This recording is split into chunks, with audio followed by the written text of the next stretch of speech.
Hello, and welcome to Sonata She Wrote. This week we are discussing the 14th song in Die Schöne Müllerin, Der Jäger, or The Hunter. This song raises many questions.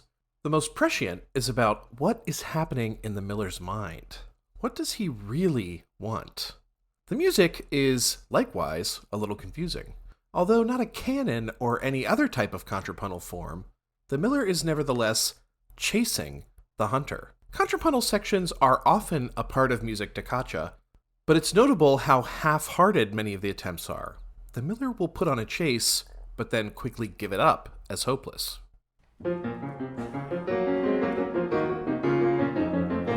sucht denn der Jäger am Mühlbach hier? Ein trotziger Jäger in deinem Revier. Hier gibt es kein Wild zu jagen für dich. Hier wohnt nur ein Rehlein, ein Sams für mich. Und wirst du das tägliche Rehlein sehen, so lass deinen Büchsen im Walde stehen und lass deine klaffende Hunde zu Haus und lass auf dem Horne den Sausen raus und schere vom Kinde das struppige Haar, sonst scheut sich im Garten das Rehlein für wahr. Und schere vom Kinde das struppige Haar, sonst scheut sich im Garten das Rehlein für wahr.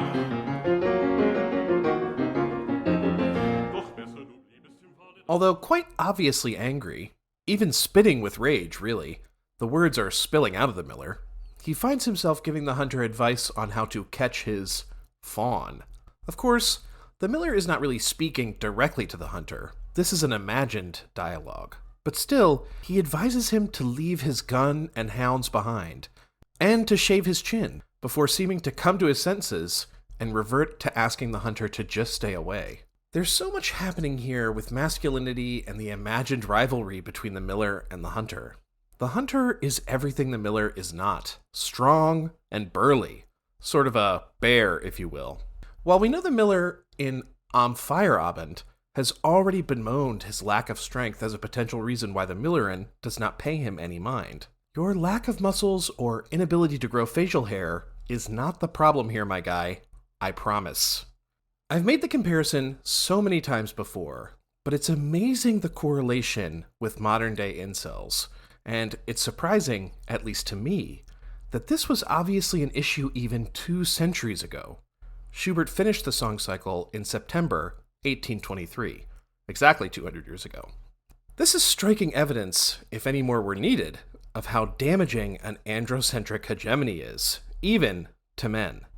Intersectional feminism is the path out of this, gentleman. Still, though, one wonders how the young miller can be so confused in this song. He wants the hunter to stay away, but he ends up giving him advice on how to win the young woman over. Perhaps, as in Das Wandern and Wohin, the miller does not actually want this romance. He merely wants to want it. Perhaps he's enchanted by the idea of a star-crossed, never-was affair, and the dramatic meaning it might bring to his life. The music is equally indecisive. Although very plainly in C minor throughout, the music nevertheless often tonicizes E-flat, the major mediant, and not just with a secondary dominant. Schubert is doing something more, which he's done elsewhere in the cycle. He's using a cadential 6/4 progression to tonicize the mediant before slamming back into the darker minor key. This is notable because a cadential 6/4 progression is a far stronger attempt at tonicization than a secondary dominant. A secondary dominant is a moment of harmonic color, whereas the 5/6/4 more often indicates an actual key change.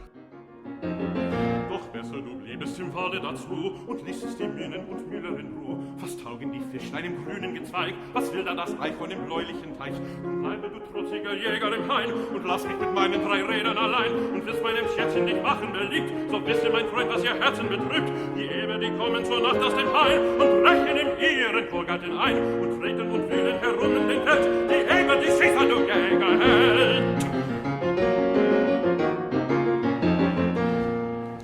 Again, after initially telling the miller that he had better step off, he finds himself giving advice. Help the Müllerin with her wild hog problem, a classic problem of 19th century Europe. As we approach the end of the verse, what had been strong cadences in E-flat are weakened by popping a C minor chord in between the dominant and E-flat major. If we were in E-flat major, coincidentally a key that is often associated with hunting calls, then a C minor chord would be a deceptive cadential mood. but here in C minor, it only serves to reinforce the tonic. Whether the Müller actually wants this fight, or merely wishes he did, he's in it till the bitter end, and believe me, it will be bitter. I hope you enjoyed this little run around with Der Jäger. If you did, please like and subscribe, and if you have any thoughts to share about the song, please leave a comment below. The next song is Eiferschutz und Stolz, or Jealousy and Pride.